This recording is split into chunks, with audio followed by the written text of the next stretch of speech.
And we're back. It's been a while since I last did an episode, but I'm joined again with Tom, and we're gonna have a little chat about Frankfurt, what we thought happened there. Well, there was a lot of drama. We both watched pretty much most of the race, so yeah, it was a huge race, probably the strongest field that we've ever seen at an Ironman outside of a World Championships. Tom was supposed to be racing, but had something that got in the way, which we'll go into a bit more detail, some drama later on, and he was in great shape, but obviously unfortunately couldn't do it. And yeah, we'll have a bit of an update on how we're both feeling, what we've been up to, and what's next on the horizon. So, Tom, how you been, mate? And what happened with this race on the weekend? I was looking forward to seeing you smash it. Mate, I'm a bit gutted because I was actually in good shape. There was none of this like pre-challenge salute thing where I was like, oh, I don't really know how I've been. I've just broken my arm, blah, blah, blah. Mate, I was swimming, biking, and running pretty well. And I can testify to you swimming well because we did that set in Fontenay and I was wearing a wetsuit and I was like swimming on your feet, weren't I? And you were like smashing it. That was the best I've ever seen you swim. What did you do? Like 2 sets of 10 100s off 120, hitting like 110 average. Was it 2 sets of 12? 2 sets of 12 averaging. If you averaged them out through both sets, it would have averaged out at what, 110s? just under, I think. Just under 110s at 1900 meters above sea level. So like absolutely flying.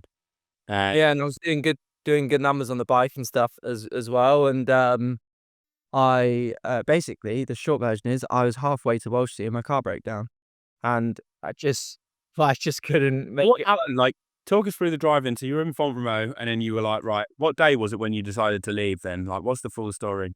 I left Fontenay on the Monday, and I was driving to the French Alps to stay there for a couple of days to like break the drive up.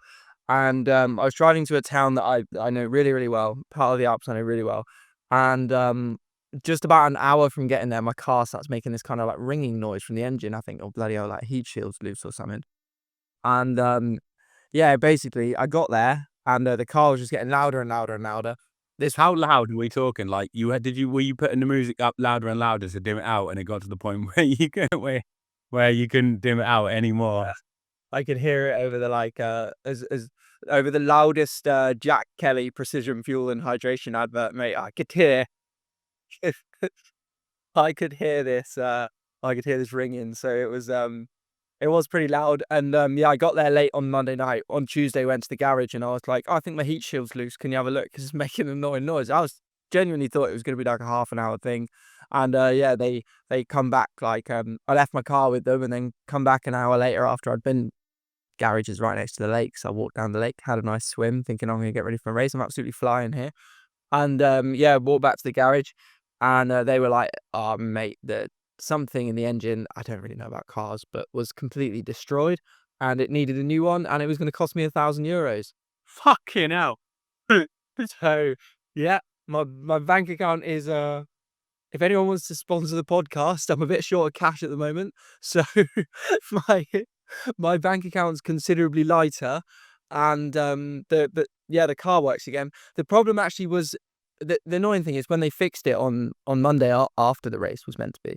It only took them an hour and a half to fix it in the end. It was just the part that didn't come. So if he had the part, you would have been able to do the race. He would have just got it done. Now, did you have all your accommodation booked then for Walshing, and then you end up staying in this town? My dad still had a weekend in Germany, mate. He went anyway.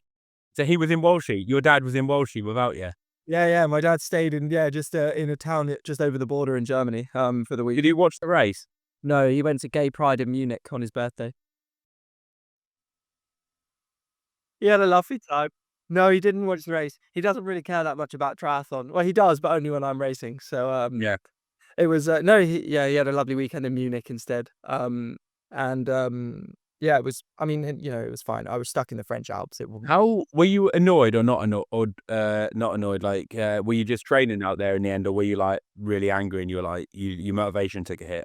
Nah, my motivation didn't take a hit, mate, because I just love exercising. But I did do a session on Sunday where I did like a pretty hard 2-hour ride, and just rode to a climb at like 70.3 power. Rode up the climb as hard as I could. Well, not quite as hard as I could, but pretty steady effort. And then did the descent and then rode back at 70.3 power and did 3 times 2K threshold off the bike in 35 degrees as well, mate. It was Is that what the temperature was? So would that it race was been an absolute scorcher then? boiling. Yeah, I think the race was a little bit cooler in Austria than what it was in France, but it was pretty hot there as well, by the looks of What it. time did you do last year when you did the race? What, like in the race? Yeah. Uh, mate, I lost 20 minutes on the bike. So 20 minutes. yeah, I don't know why. I just had one of mate. Honestly, it was weird because I actually biked really well then in October, and I had good power. I don't really know what was wrong. I just went really slowly. Oh, that's not the advert what one of your sponsors wanted on the bike. I held great power. I felt really good. I just got no speed from the power. So but no, I did at the end of the race last year. I did run faster than Johnny Brownlee did this year. So I think I would have actually been in that kind of like the main group and or getting off the bike, and then Get this lad a contract, guys. He's running quicker than Brownlee, and that was when he wasn't even going well. yeah, I know.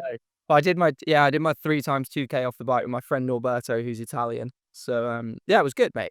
It was good. I had a nice weekend, you know. All Do you things think you might have been able to scalp Brownlee in that race? yeah, looking at the results, yeah, 100%, mate. He came out. Where would you have put time into him then? Mate, I would have run faster. He ran a 1:23. Yeah, but would he have started the run ahead of you? Do you reckon? No.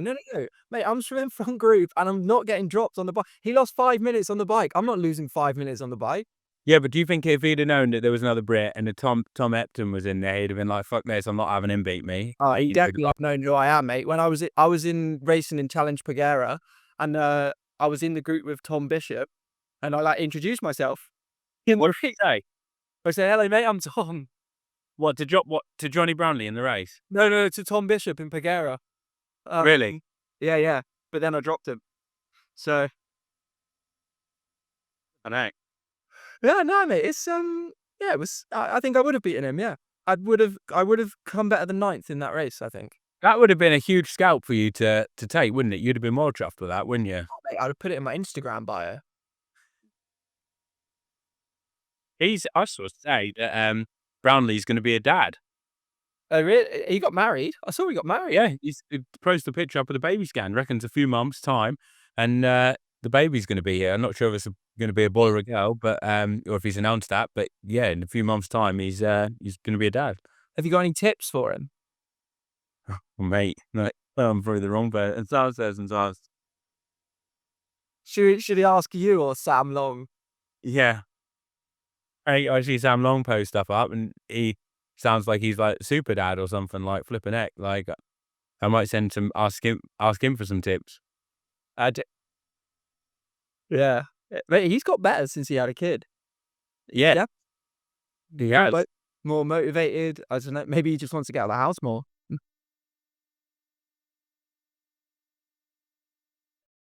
I've no idea. But no, mate, it was a good race. It looked like a good race in the end. That Austrian bloke that did the Olympics ended up winning. It was the podium was separated by less than a minute, which is pretty crazy. Well, that's close. Are you gonna do Roth then next week, mate, and pace me? Belgium. No, I've got to go back to the UK, mate. I'm in Belgium now. You're in Belgium now? Yeah, I'm in Belgium now, but I'm a long way from Roth, mate. Yeah, but you're a long way from the UK. Yeah, ferry's booked though.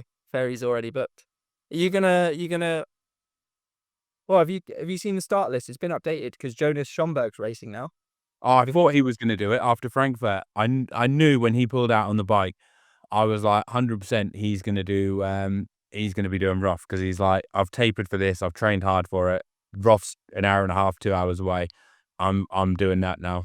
Like there was like anyone wouldn't they? Especially, and to think if you're German as well, like there was no way you were going to miss that opportunity, was there? Hey, Cam Worth's doing it anyway, and he finished the race. Cam Worth's doing Roth. I think so. Yeah. Fantastic. Absolutely fantastic. That could be my ticket, mate, up the field on the bike. Right. Absolutely music to my ears. Yeah, I have a domestic. If you do it, I'll have another one on the swim to make sure that if a gap forms, I can get towed back up. And then on the bike, mate, you just ride hard for the first hour, as hard as you can, and that'll do us. But yeah, there was actually a lot of races on at the weekend, wasn't there? There was the World Triathlon Long Distance Championships, which, to be honest, I think we should just ignore because no one cares about. Yeah, that race is, like, really lost its spark, isn't it? Like, I think with the T100 now being associated with them, I don't see the point in this race. Like, I mean, apart from, like, you can get some good bonuses, I think, with your sponsors and stuff, the money's alright, and the fact that you can call yourself a world champion if you do win it, is, like, the only good thing, isn't it? It's like, it's kind of a bit of a blag to calling yourself a world champion because it's not really what you'd class the world championship field as, like, a normal pro race, isn't it? But Well, you're technically a world champ. Lionel Sanders has won it. Would he describe himself as a world champion? Probably not, but Probably. you could if you wanted to. Yeah. I wonder if he ever does to his sponsors. We'll have to ask Pat, you know? Oh, Pat will sell Santa an arrow, mate. Like the Uh, um, yeah, yeah. I mean, they just need to sack it off, don't they? Put the money into yeah. the T100 or something. Make the prize money a bit better for T100 and don't bother. Leave it. One thing that I saw on Instagram was you getting offended to the T100 posting up their Yeah. new race. Like they moved the race, didn't they, from Vegas, and now that it's going to be in Australia, and you got all like flipping offended by that.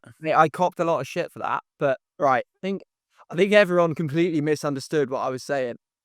T100 basically characterized Australians as drunk kangaroos during their Instagram post announcing T100. It was like it was an AI cartoon. But it's pretty accurate though, isn't it? Well, that's the thing, mate. I personally, I thought it was funny. The point I was making is they won't do that for T100 Dubai, will they? Oh, could you imagine doing the equivalent for Dubai? Oh, that's my point though. Like, if they did it for Dubai, everyone would have people would completely shit their pants, wouldn't they, if they did it for Dubai?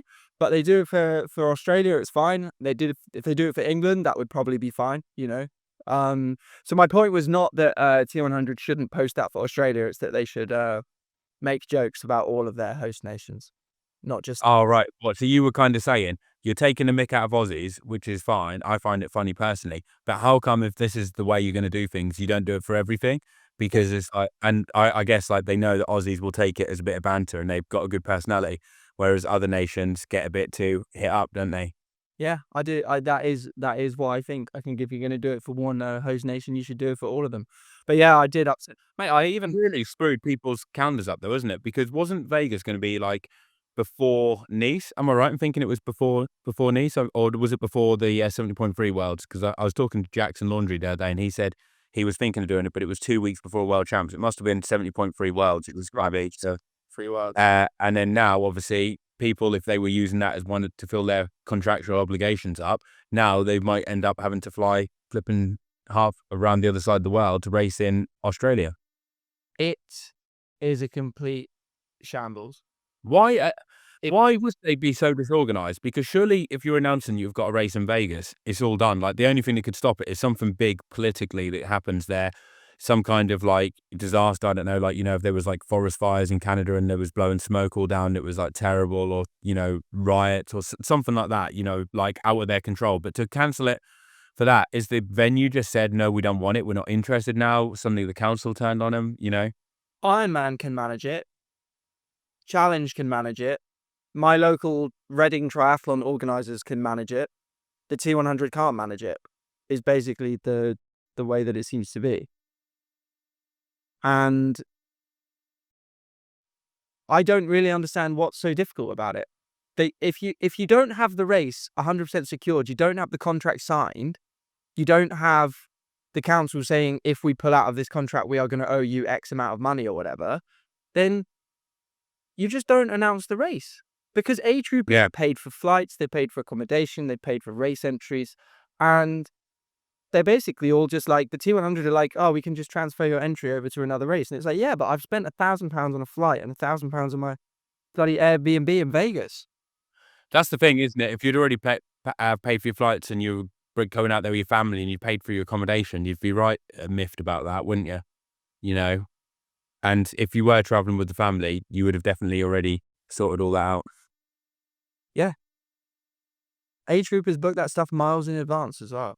So Frankfurt then, What did you think of it? Like, did you think it, first of all, before we go into all the penalties and stuff, what did you think of the race and how it panned out? Like the positives from it, like, Right. Well, here's what I will say. Kristian Blummenfelt obviously listened to what I said last time. When I said he was tactically rubbish under pressure, he followed Magnus a lot of the time when he doesn't need to. And he goes on the front and does too much work in groups when there's a big field. He didn't, mate. He didn't do any of that.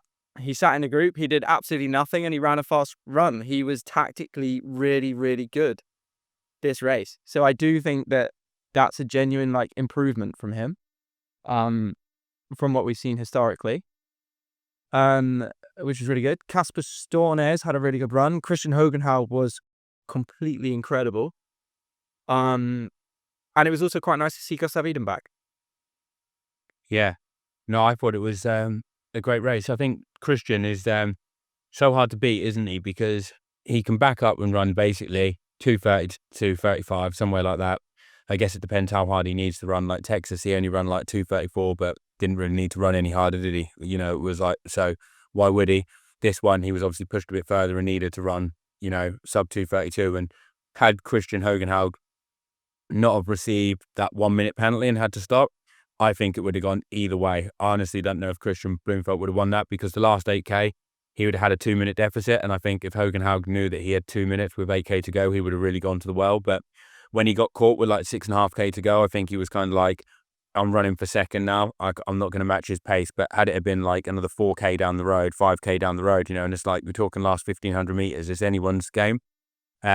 And also, he would have put a bit more effort in from 10K to go if he'd had 3 minutes with 10K to go. You know, you're kind of doing the maths in your head, aren't you? And you're like, well, if I run 38 minutes, he's got to run sub 35. He's not going to do that because he's got to pick it up quite a bit, you know, like, so he would have, he could have worked it a bit more. But as it turned out, yeah, Kristian did what he had to do. And I feel like the only way someone can beat him would be you do Kristian Hogenhaug's tactic, where you just have to go off the front and put him under pressure like that, or you have to be a solid runner, you know, basically like how Eden won the 2022 World Champs, you know, in Kona, where you bike with him and you back your run and you put him away in the last 10, 15K, you know, you just run with him until 10, 12K to go on the run, then you put your move in.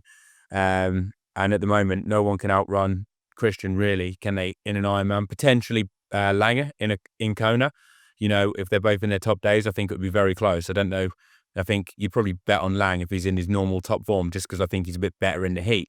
But in a normal Ironman, Kristian's so consistent, and unless you're able to run like a sub 2:30 and get off the bike with him, you're not going to beat him. Or you need to basically put him 5-6 minutes, put 5-6 minutes into him or more on the bike, and then still need to run, you know, a 2:35 to 2:40 marathon, don't you? So it's not like, that's the thing. It's not like you can be a bad or like, you know, a 2:45 runner and put 10 minutes into him and expect to win. You know, even if you're a 2:45 marathon runner at the end of the Ironman, even if you've got 10 minutes on him, which is the max you're probably ever going to get, you're still not gonna be enough, is it?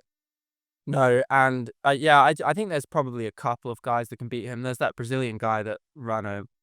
Yeah, but he was 2:26. He ran 2:26, but he was like still 10 minutes behind at the end of the Ironman. Yeah, So it's like, I think in Nice he's not going to feature. no, I mean, if you're losing 25 minutes on the bike, how have you just cruised around at 230, 240 watts? And there's one thing cruising around 230, 240 watts.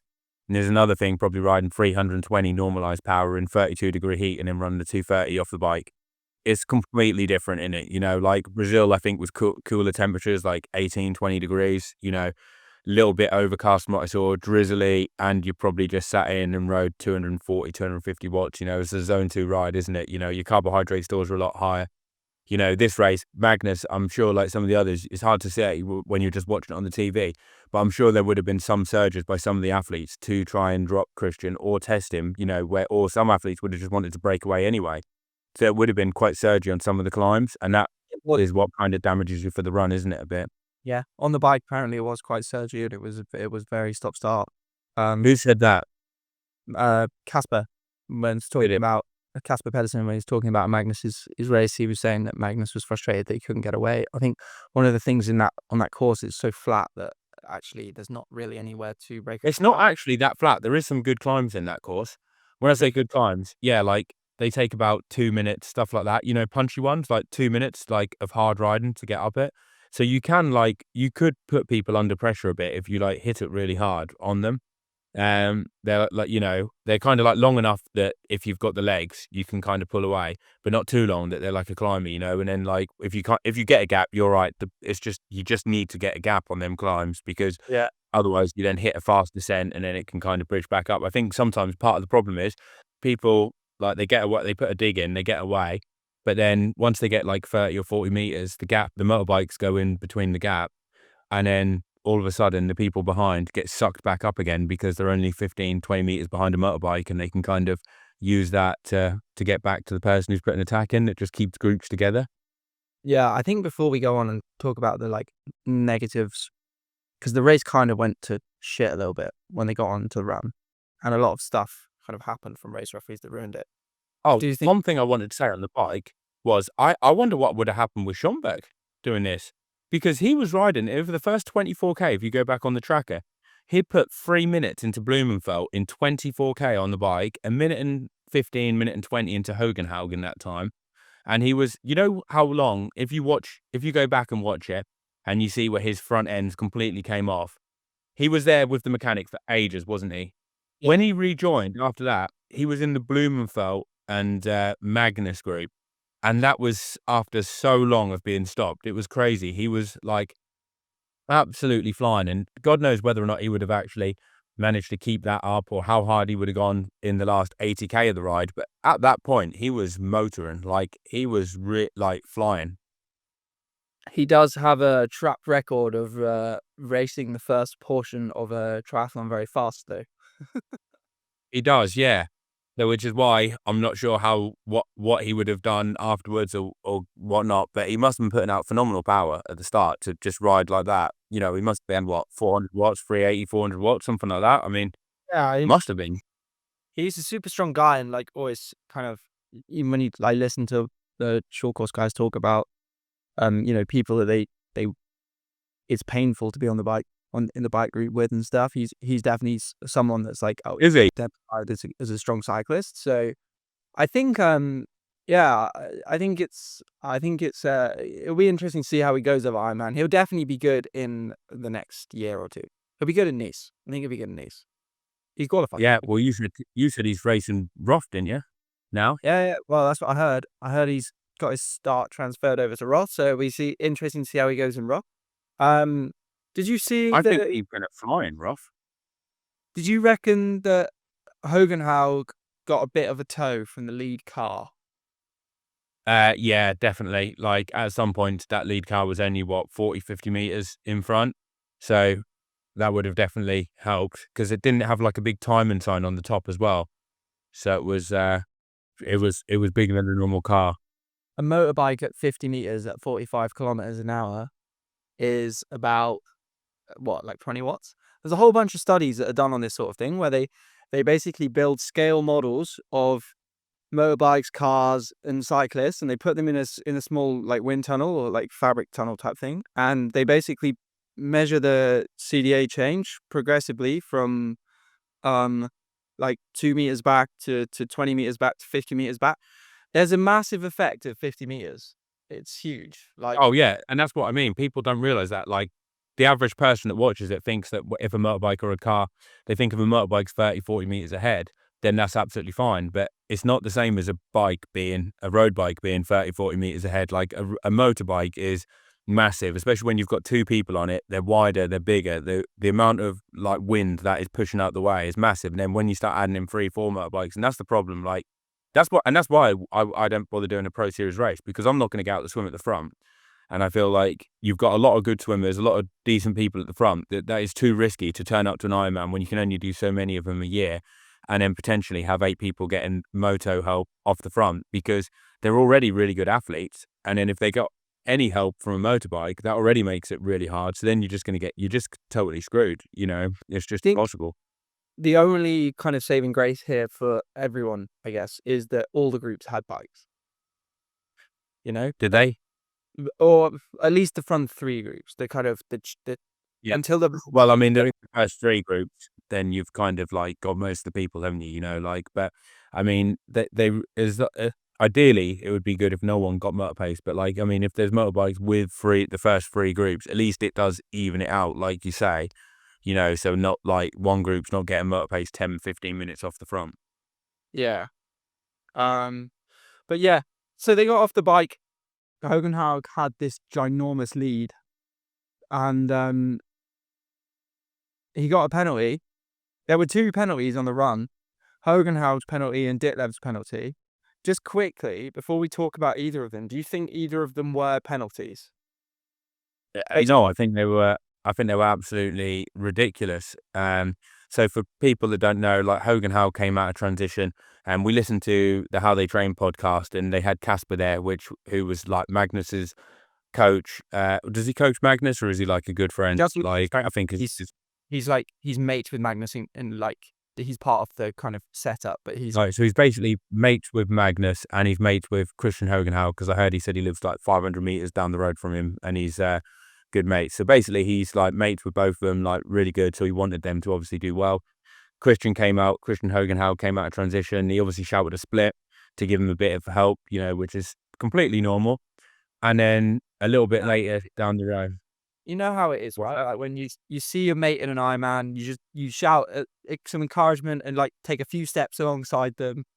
It's like, but I don't think there's a problem even if someone does run 10, 15 meters beside you. It's sport. It's like what we do. It's like if you were in a marathon or something, someone did that, that's absolutely fine. It's like, it's elite level sport, and we're all racing, and Ironman don't give us any flipping timing splits. So you need people to. It would be different if the race actually came up with boards and actually told you what the hell was going on. But he's racing for hundreds of thousands of pounds because he's got in the Pro Series and this race and bonuses when you add it up. So there's hundreds of thousands of pounds at stake. He's on a career best race at the moment.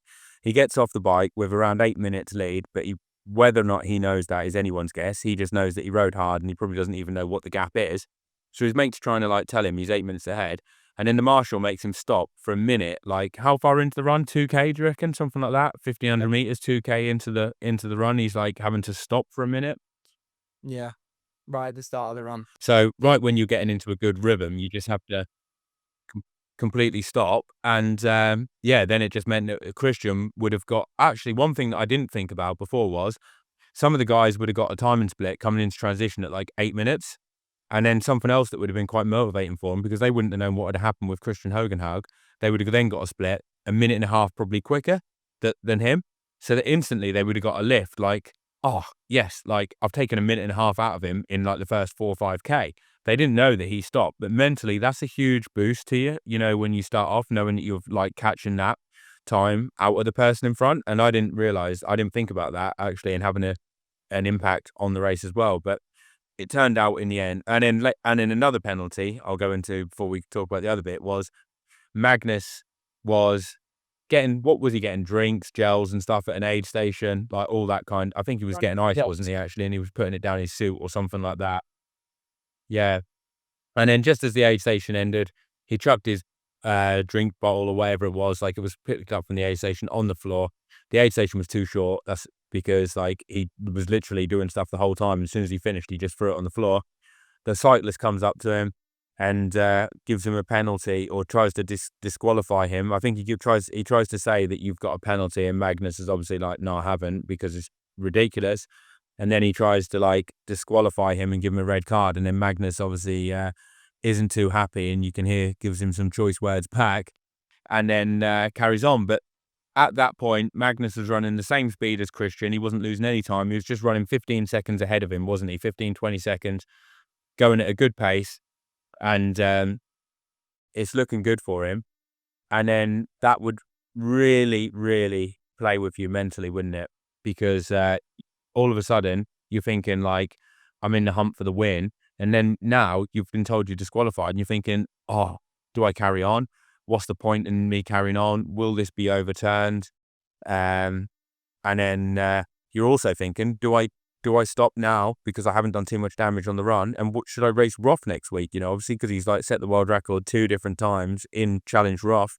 You'd be questioning yourself and thinking, should I just go to that? Because he doesn't want to do a full marathon, does he? And have all that that fatigue for nothing, does he? You know, if he's doing it, he wants to do it. And at that point, it's looking like he's chasing down for the win, doesn't it? It looks like it's going to come down to him, Casper Stornes, Kristian Blummenfelt, and Kristian Hogenhaug. And at that point, you thought it could be any one of those that win the race. Like, they looked like it was going to be between them, didn't it?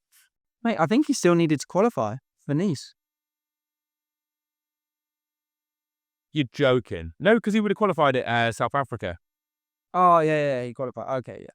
So, yeah, I mean, these are two separate race referees, but I think the interesting thing is there's a lot that's similar between the two instances. I think one thing that we didn't mention with the Hogenhaug thing was how aggressive the marshal appears to have then been towards Casper Pedersen, Kristian's mate and Magnus's mate. And that was the behavior from the marshal was just slightly odd.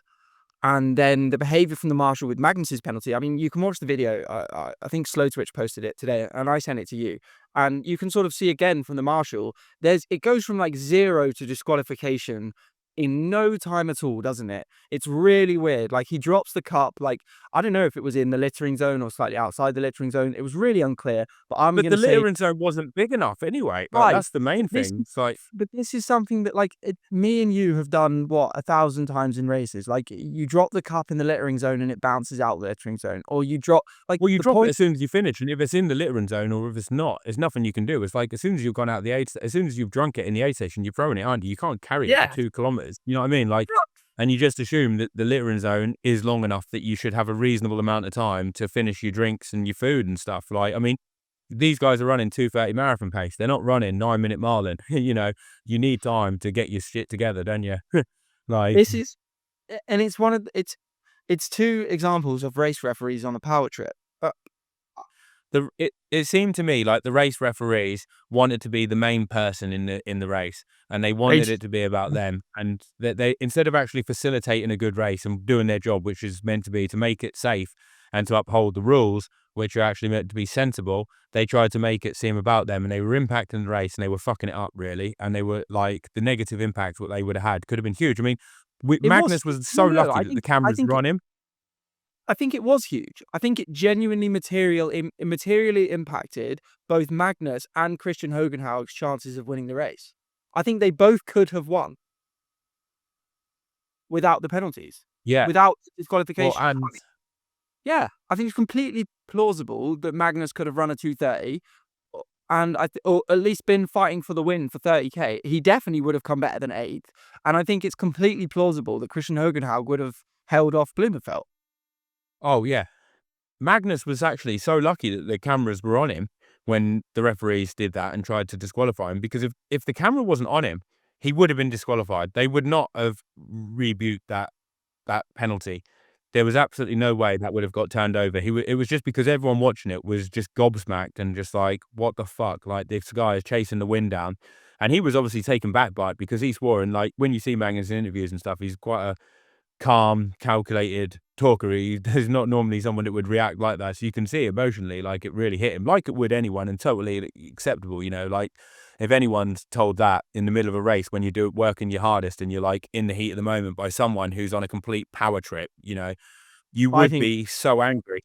But if the camera wasn't on him, if the camera wasn't on him, he would have been disqualified. If that was someone in 5th place, 6th place, if that was Rudy, even if that was Kristian at the time and they got a penalty, it would have come on comms and they would have said, Kristian's just been disqualified for something that we don't know yet, and there would have been no proof of it, and that would have been it. They would have taken the referee's word for that, and that's the worrying thing. You've got shocking referees like that, and it's not just a one-off, because one of them was with Kristian and one of them was with Magnus.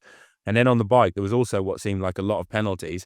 Whether or not some of them were justified or not, I don't know, but it seems like there's a lot of terrible referees doing incredibly bad decisions, and half the time you can't even appeal them or get them overturned. And there's never any kickback, you know, to like a referee doing a bad decision. It's like, this guy probably wouldn't have had anything bad happen to him, yet he could have had such a negative impact on that athlete and that athlete's career. You know, that could have lost him sponsors. It could have lost an athlete loads of money. You know, they need to up their game, because it's just not good enough. It's like, there's a lot of money at stake now in some of these races, and you can't be having terrible refereeing decisions like that, you know. We say it all the time when something like that happens. Like, I mean, it happened the other year with Lionel Sanders in largely at the 7.3 Worlds, Sam Long at St George. I remember getting a penalty last year in flipping Chattanooga, and I was on the front. We'd started in time trial start, so I didn't even know there was someone behind me, and they gave me a blocking penalty. And I'm on the fucking front, mate, like not knowing anyone's behind me. First lap of the course, 15k in. And I'm like, how the fuck can I get a penalty when I'm on the front with my head down, doing my own thing, not knowing that anyone is even behind me? It was fucking nuts, mate. And then I tried to appeal it, and they said you can't appeal that penalty. So, all right, so someone else can have it, and that cost me thousands, to be honest, because although it wasn't a great race, I would have gone up 2 positions. So it cost me thousands of pounds, and I'm just told, tough luck, you need to accept our shit decision, basically. That's the rules. So it's like, I couldn't even appeal it. I wasn't even allowed to appeal it. Like, I wanted to, and they said, no, you can't appeal it. They classed it as a drafting penalty and said that was it, basically, tough shit. This marshal's done a terrible decision, but unfortunately, you're going to have to live with that, mate, and that's going to cost you a couple of grand. So, yeah, it's fucking shocking. Yeah, there are terrible, terrible race referees, and I get that they're volunteers, and I get the kind of that they're kind of giving up Volunteers their. isn't good enough. It's a No, it's not, multi-million and pound I'm industry, and if you're offering like that's just yeah, like a cop out, a complete cop out. Like, we don't want volunteers. You charge people enough money to enter these races. You charge the pros. We need quality referees. Like, you don't get someone who's a volunteer referee a fucking Premiership football match, do you? You know, like, you have to be past certain race referees. level exams, and you know, criteria to marshal at certain races. Like, this guy potentially could be refereeing Frankfurt sprint triathlon one week. Next week, he's refereeing flipping Frankfurt Ironman, and he's like causing life-changing decisions on people just because he's a terrible referee. And we're just told that's it, that's life, accept it. You know, I just think it's not good enough. There needs to be changed. Yeah, you're right. So, mate, now you've irritated everyone at the German Triathlon Union by telling them that all their race referees are rubbish. Are you excited for Challenge Roth this weekend? Yeah. What's the betting that I get a fucking penalty now? Oh man, like, and there's not going to be any cameras on me, and I'm going to be like screwed. I'm just going to be like, right, that's it. You need to stop for 3 minutes, and I'm like, what did I do? And like, oh, you draft that age grouper going up Soderberg Hill, and I'm like, yeah, but I was a lap ahead of him. Yeah, but you were like within 10 meters of him. Sorry, drafting penalty. Like, oh really? He biked like 7 hours in the end though. Yeah, but you were like too close to him. Like, cheers, guys. Yeah, that'll be it. That'll be it. You No, I am avoid them looking all forward to now. Challenge Roth, and since Austria, I've been feeling great. To be honest, before Austria, I felt great. I don't know what happened at Austria. I think it was pretty. I must have caught some bug because it didn't sound great afterwards, and I was a bit bunged up. And obviously, performing that badly on the race when I felt that great going in was just something out of my control. But since then, I felt really good, and I've done like some decent sessions. And on Sunday, I did my last Ironman kind of session, which was like what I normally do about a week before, and it's like 80 to 90 minutes at like target race pace. Normally you go at like race effort, and then I do like an 8-mile run off the bike at like race pace, and it felt absolutely fantastic. And like on the bike, I held, Rob obviously I won't Foster. hold this power on race day, but I held 330 watts for in the session. Heart rate was like 135. Felt really controlled. It felt like it was like if I actually felt like the power meter must have been overeating, but the speed was really good, and they used that course for like time trials and stuff. And the fact I was able to get some segments on that course when they use it for like open time trials obviously shows that like the power was obviously pretty accurate, because I I wouldn't have got them. saw on Instagram that you took a KO home off a guy, and you was like, I've had that for 10 years. Yeah. Yeah, it's like 29 miles an hour, so it's like just under 47 k's an hour. But I averaged just under 29. I averaged 46 kilometers an hour for 80 minutes, at 329 watts, which I think's pretty much like what you'd expect. Well, what I would expect for that. And then did a run off the bike. Felt fantastic on the run. 4 miles out, 4 miles back. There's like 90 meters of climbing over the 8 miles. And I was like 23:01 on the way out, 23:45 on the way back, 2 minutes rest, average 6-minute mile, including the rest.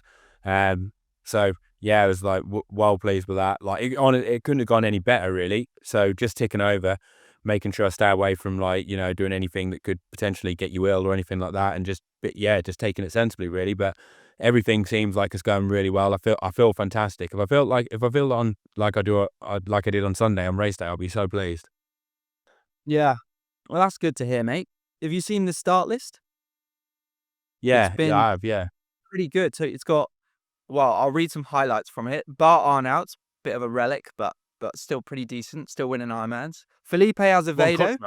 So, Felipe's doing yeah, it, he is did he? win Cozumel. Yeah, beat Leo. Yeah, I know. He's kept that I quiet, didn't. hasn't he? He has kept that quiet. Yeah, I didn't realize Felipe Yeah. was in it. He's on the start list. Tom Bishop, Nick Chase, Jackson Laundry's Yeah. team boss. Yeah, I'm going to do a session with him before the race. Fred Funk. Fred Funk will be a very interesting unknown. Who else? Matt Hansen's going to run fast and lose 20 minutes on the bike, so that'll be nice. Arthur Horseau and Sam Laidlow, mate. The dirty duo, the dirty fucking duo. Partners in crime. Yeah, you can see at least with Arthur Horseau there, you'll have someone to swim with, mate. That's good. Oh, yeah. There could be me. I mean, to be honest, if everyone does it who's in there could be like Arthur Horseau, could be me, could be Cam Worth, Matt Hansen. If we have a good swim, Nick Chase would be someone. Potentially Nick Chase, if he has a good swim, would be hoping to swim with Freddie Funk. Mate, Freddie Funk will be swimming with you if he swims like he did in a PTO races. He'll be swimming with you. Well, that's what I was thinking. That's what I was thinking, mate. I'm actually, yeah, that was what I was thinking. But that was obviously a bad swim for him, like compared to what he would normally do. And I would probably still have to have a good swim to swim with him, even if he was like that. But who else? Go on, talk me through who else is in there. Vincent Louis, who maybe I could swim with him. Yeah, I wonder if I could swim with him. Yeah, probably, mate, on a good day. Maybe Vince will forget his wetsuit. Maybe Vince will forget his wetsuit, and I might be able to. I might, if I have a good swim, be able to swim with him. Vincent Louis, Aaron Royal, and Henry Schoeman. They're out of the water just behind that is some firepower that is some firepower at the start in the swim, though, isn't it? Laidlow's obviously going to be there. Schomburg, if you said if he races as well, that is a really fiery front pack. Yeah, if Laidlow and Schomburg are there, though, I think they just drop the other three straight away on the bike, don't you? Like they'll just get rid. Yeah. They'll dispatch them immediately. Well, the thing is, as well, is if you do have motos and stuff, and Jan Stratman as well. He might swim with him. Yeah, he'd probably swim with them. But the thing is, if they have motos at the front, from what I've seen from my experience of doing Roth, normally it's like one or two people get paced off the front because they're kind of like hovering around the front, one or two. So it's like really big for them. So if they pop it up a couple of hills pretty hard and then ride hard over the top, they kind of get that bit of gap and then that's it, they're gone. Do you know what I mean? Like, and then there's no catching them back because it's like 50 km an hour, you know? Yeah. Then the only other athletes on this start list is your mate Martin Ajoa from Font-Romeu, and Lucas. Lucas Watt as well. I think he's also a good swimmer. Is he in it? The women's race. What, he's racing? Yeah. Is Lucas? Wait, I don't. Mate, it's hard to know which one because it is Lucas, and then it's Woit. I don't know if that's the same. Oh no, I don't think that is. That's someone different. Yeah, this guy's a random German, born in there. Oh, me? He's no, he's no, he's not. No. This is a different guy. Unless Tripole Athlete have spelt his name wrong, which is also possible. Yeah. And then the women's race, the start list is a bit shorter. Laura Philipp is on it, and I suspect she'll be very disappointed if she doesn't win. There is a definite good shout for like second and third in the women's race, though. I think there's like a lot of people like Laura Siddle, Grace Deck, Nikki Bartlett, Marlene de Boer. Like there's definitely Fenella. Oh, I don't know. Fenella, is Fenella racing? Fenella's not racing it. She's not racing it. She's just obviously still on the start list from before. Yeah, I actually think the women's race is really open apart from Laura Philipp. Like, I think Laura Philipp's going to be out there racing herself, and I think it depends with Laura Philipp. Is she going to have a punt at the world record and go in sub 8, or is she going to do enough to win, save herself, and just take as little as out of herself as possible? But I really can't see anyone else beating her unless she has a dreadful day. Like, she has to perform, she has to be like ill or something. She's clearly in incredible shape, and if she gets a nice little friendly motorbike driver to help her out on the bike a little bit, then she definitely can go really, really fast. Well, yeah, exactly. That's what I'm thinking. That's what I'm thinking. Like, Depends one on the time, heat. when I did it back one year, I think it might have been 2016. Daniela Reef was there, and it was either then or 2017. And they used to start the male pros and female pros together, and the sub-9 age groupers. So it was quite a big wave. And Daniela outswam me, and then I came past her on the bike, and she had like 4 motos, something around it. And honestly, the suck that I got when I like got close to her was flipping nuts. Like, I think I went from like 44, 45 k's an hour to like 49, 50. No, yeah, I was in miles an hour back then, but it was like 31 miles an hour, 32 miles an hour. So I went to over 50 k's an hour, while I went past her. And then obviously I got shot out the front of the group, or past the motorbikes. And then unfortunately they just stayed with her. And then I didn't get that like friendly motor pacing, but it was nuts though to experience it, like to see what it was like. It was like such a huge advantage. Yeah, I mean, You you just notice it know when, that if people have got that, yeah, you notice it when you're in a race as well, and just like a marshal comes alongside you, don't you?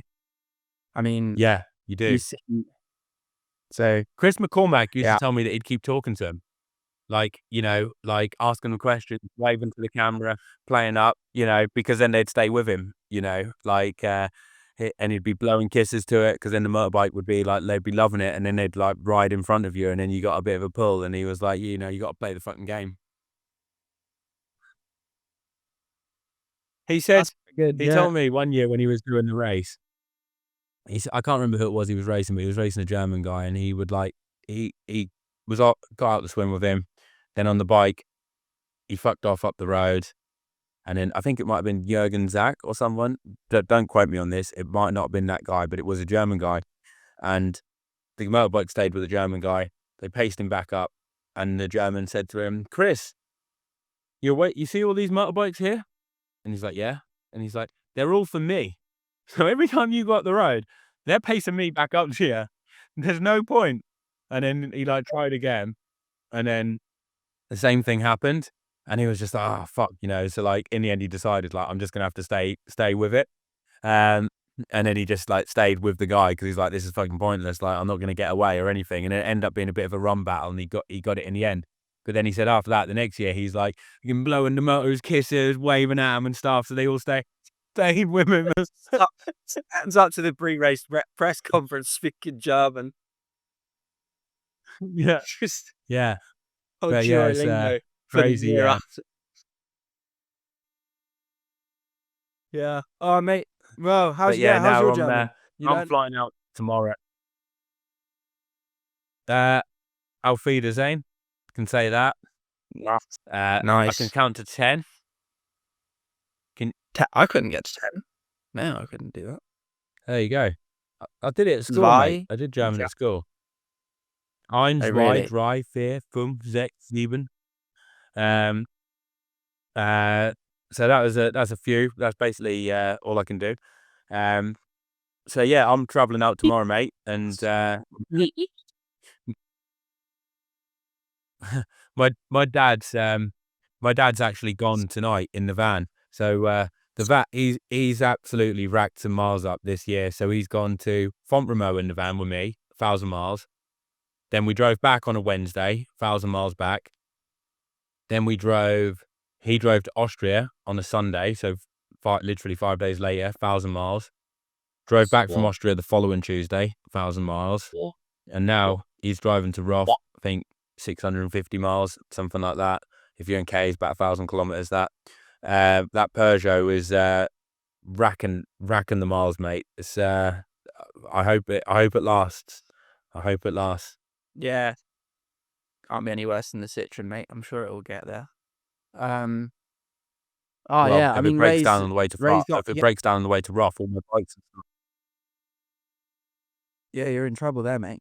Ray must be listening to all the Triathlon Hour episodes then, I guess. Listening to the back catalogue of interviews. You know what? Sometimes he drives and he doesn't listen to anything. You know, have you not seen what that's called? It's like a craze. Psychopathic. No, Is it? no, What, it's like raw a dogging? craze. Raw dogging. Yeah. Yeah, Ray but is he raw basically raw dogging. dogs by choice. Yeah, but he doesn't even see it as raw dogging. That's just by choice. That's just like for fun. Like, I'm just gonna not listen to anything. Like, I find that crazy. Like, Yeah, that's mad. I learn Spanish in the car when I do long drives. Practice my Spanish.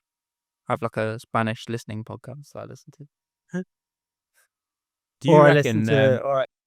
Do you reckon you'll get any abuse from this show? Because didn't some guy say to you, "Where's that funny going on or something?" Someone that listened to the. There's the funny touch guy. Yeah, mate. I'm actually thinking about it. I'm both a pound shop Tom Oosterdijk and a pound shop Max Stapley. So I'm basically both. I'm the cheap version of both of them. Yeah, I probably will get a bit of shit for it, but you know, it's fine. It's fine. What's I your get- next race? I'm trying to decide, mate. I might go to Turku in Finland. I may not. It's a little bit work dependent, really. Oh, Turkey's a good Because one. I've been there before. have you? Is it nice? Yeah, nice 'Cause I only- place. Unfortunately, I got ill before the race, so I spent it in hotel and then had to just like watch the race from the sidelines. I couldn't even start, but it was a nice race, and it starts late in the day as well. It's like an afternoon start, so it's proper laid back. Oh, that's weird. I'm not sure I'd want to race to 70.3. I want to start like at 10 a.m. You know, that'd be great. 10 a.m. start would be Oh, great. really? I think it starts around midday. Yeah, for This me. one. I was meant to be doing a French Grand Prix this weekend, but it starts at 8 p.m.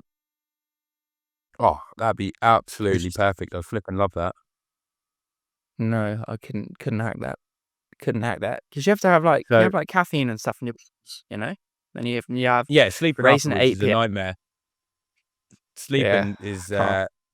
a no go basically. But yeah, I don't mind racing at the end. Yeah, I mean I don't mind racing late at night.